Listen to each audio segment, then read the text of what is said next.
Bonjour, depuis 2012, les acteurs économiques du numérique se sont regroupés au sein d'une association France Digital que la belle entreprise vous propose de découvrir en compagnie de son co-président, Monsieur Jean-David Chambon-Redon. Monsieur, bonjour. Bonjour.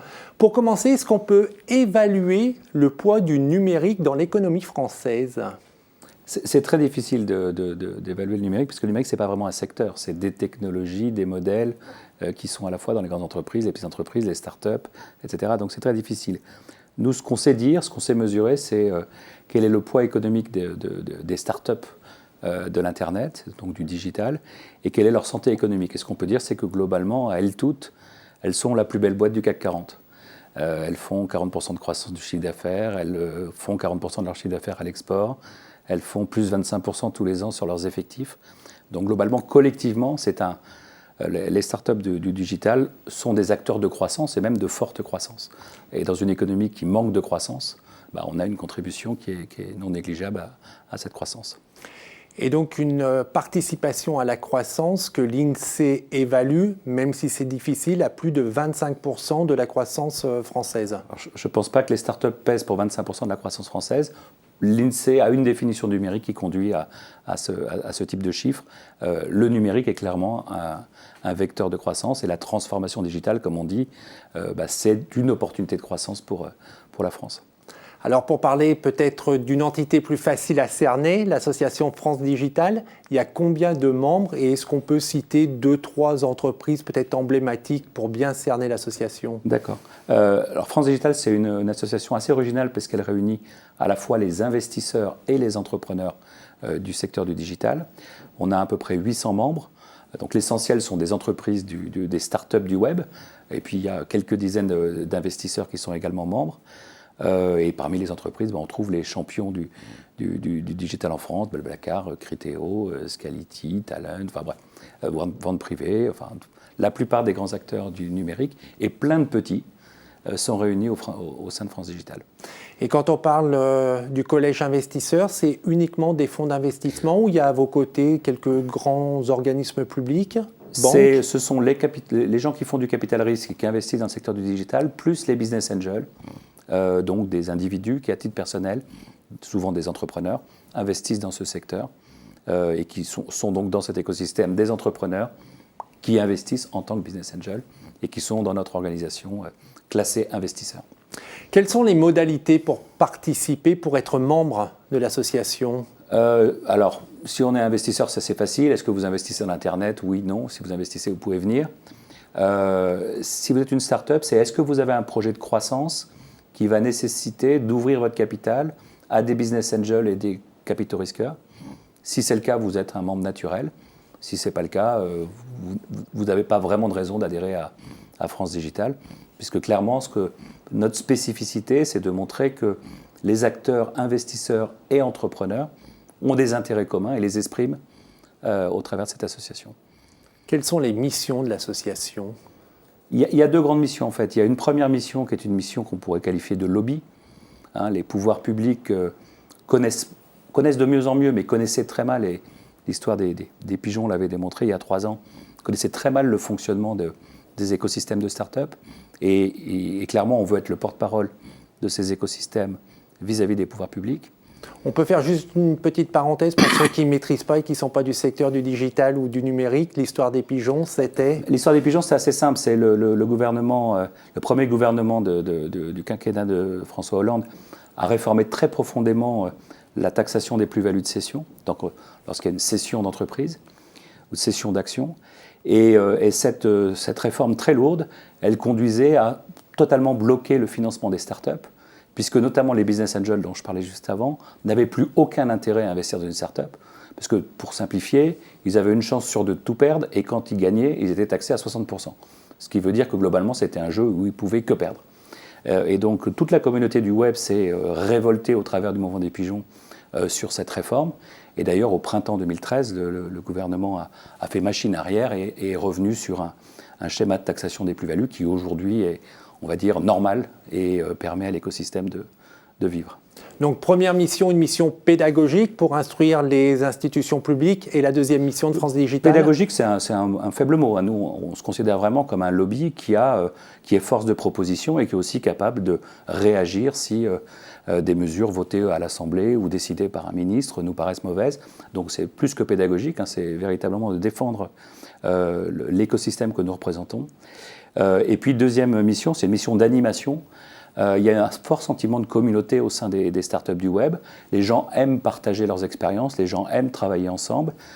Et le fait de créer des événements, le fait de faire rencontrer des CIO, des CTO, des CMO, des CFO, Tout ça, c'est des dirigeants. Pour voilà. ceux qui ne maîtrisent pas, qui ne sont pas entrepreneurs, c'est les dirigeants de ces entreprises. Et le fait qu'il y ait un partage d'expériences fait penser que la performance de chacune de nos startups sera meilleure parce qu'elle sera dans un contexte où elle aura pu éviter des erreurs parce qu'un autre lui aura expliqué les difficultés qu'elle a rencontrées, etc., etc. Donc il y a une logique d'animation de l'écosystème et de vocation à faire que cet écosystème soit de plus en plus performant. Pour remplir ces deux missions, quelles sont les actions que votre association a mises en place depuis 2012 ? L'action de lobbying, elle est assez permanente et simple. Et puis on a été très impliqué dans ce qui s'est appelé les Assises de l'entrepreneuriat en 2013 puis en 2014, lorsque un ministre comme Emmanuel Macron veut a lancé la loi Macron ou a pensé à la nouvelle loi Noé. On fait partie des gens qui sont consultés, donc tout ça est assez simple. Et puis en termes d'animation, on a beaucoup d'événements. On a justement des réunions, comme je disais, CEO, CTO, CMO, on appelle ça des crunchs, où les gens se rencontrent et peuvent discuter. On a des workshops où on invite des politiques, où on invite des syndicalistes, où on invite des grands acteurs de l'Internet mondial. Et puis on a un très gros événement fin septembre, ça s'appelle le FDD, France Digital Day. Et puis, depuis l'année dernière, un Tour de France qu'on organise au printemps. Donc cette année, ça aura lieu, je crois, sur avril, mai, juin, où on visite les grandes métropoles en région de façon à faire que les startups de ces clusters régionaux se sentent connectés à Paris, où se trouve, il faut bien dire, l'essentiel de nos membres. Parce que c'est un besoin que vous avez identifié, c'est-à-dire qu'on a des pépites, des startups en région et qu'elles ont peut-être des difficultés à trouver des financements parce qu'évidemment, la puissance financière en région n'est pas équivalente à celle qu'on peut trouver à Paris. Oui, on va dire que le financement de démarrage, les gens le trouvent localement en général. Mais si on prend le financement d'expansion et de développement, une très très grosse partie des investisseurs nationaux sont basés à Paris et il est donc important que les écosystèmes régionaux soient connectés à cette chaîne de financement et sachent que si à un moment donné il faut aller lever 5-10 millions d'euros pour vraiment connaître une croissance forte, partir à l'international, etc. Il y a des investisseurs à Paris qui sont ravis d'investir dans une entreprise basée à Nantes, à Lille, à Lyon, etc. Donc voilà, donc on a ce besoin de meilleure fédération des clusters qui se trouvent en région. Pour revenir et peut-être pour terminer sur cette mission de lobbying de France Digital, va démarrer ou a peut-être démarré déjà la campagne présidentielle. Quels sont les points sur lesquels vous voulez éveiller la vigilance des candidats à la présidentielle ? Alors, la première chose, c'est qu'on veut absolument être présent dans cette campagne présidentielle. On ne veut pas être, comme ça s'est passé en 2012, les victimes d'une balle perdue post-élection présidentielle parce que personne ne nous connaît. Donc on a envie de peser et d'être un item de l'agenda de la campagne présidentielle. Évidemment, il y en aura d'autres, mais on veut que tous les candidats comprennent l'opportunité qu'on représente et la nécessité qu'il y a à créer un environnement favorable pour que la France prenne sa place dans ce monde qui est technologique, qui est digital, qui est numérique, etc. Après, les sujets sont variés. On est en train de lancer une consultation assez large en interne pour que nos membres s'expriment sur quelles sont les choses qui pourraient aller plus vite, qui pourraient embaucher plus, qui pourraient faire plus de chiffre d'affaires, qui pourraient se projeter à l'international plus vite, etc. Et de créer donc un corpus de propositions qu'on soumettra aux différents candidats, puis on verra bien qui signe en bas. Et puis après, les électeurs et les citoyens feront leur jugement. Où se situe la France en termes d'économie numérique ?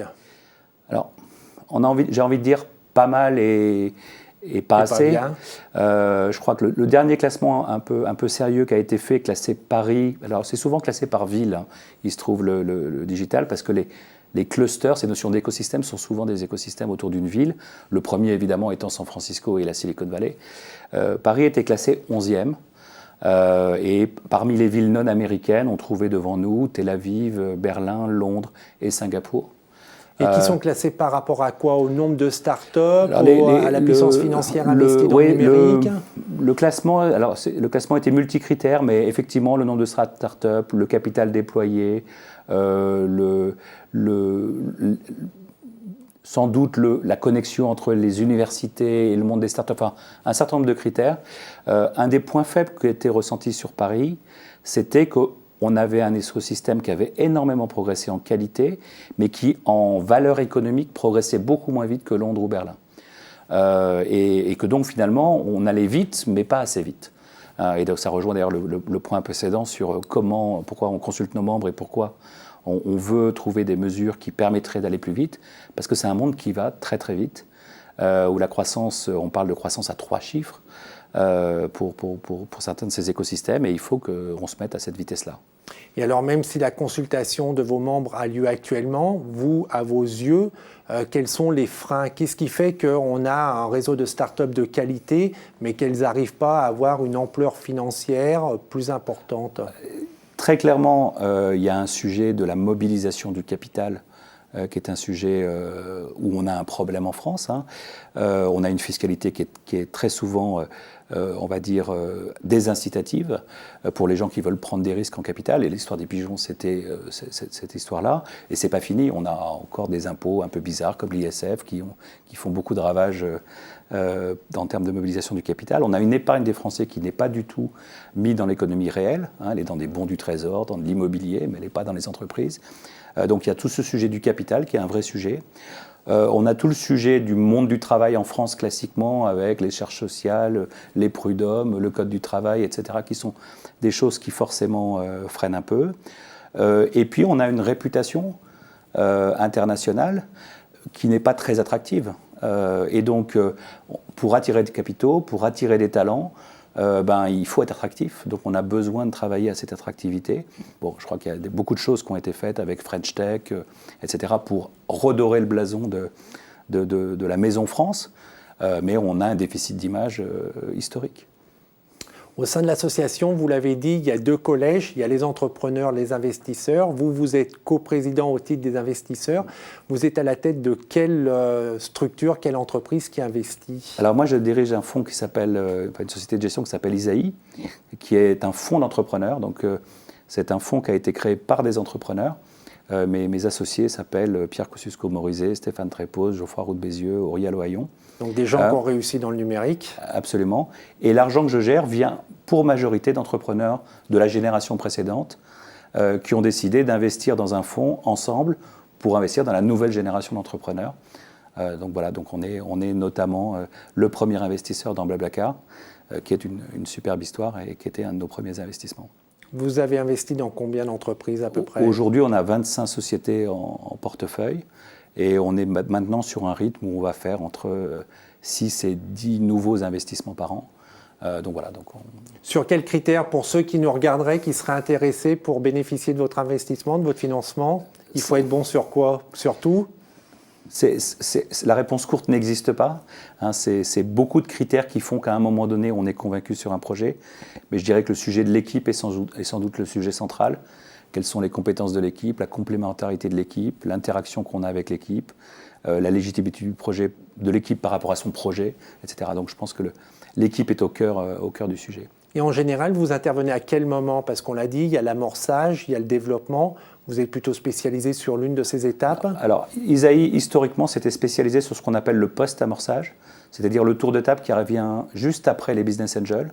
En général, un tour de table de 1 à 2 millions d'euros, qui est l'entreprise a démarré, elle a trouvé les premiers financements, elle commence à trouver un modèle, et à ce moment-là, on injecte 1 à 2 millions pour la faire décoller.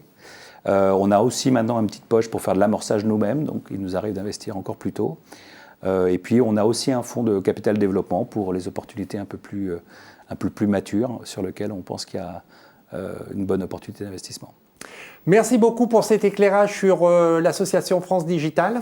Merci. Et pour ceux qui voudraient en savoir plus, évidemment, il y a un site internet, c'est www.francedigital.org. Pour revoir cette émission, c'est demain.fr. On se retrouve la semaine prochaine. En attendant, que le souffle numérique et que l'esprit de demain vous accompagnent. Au revoir.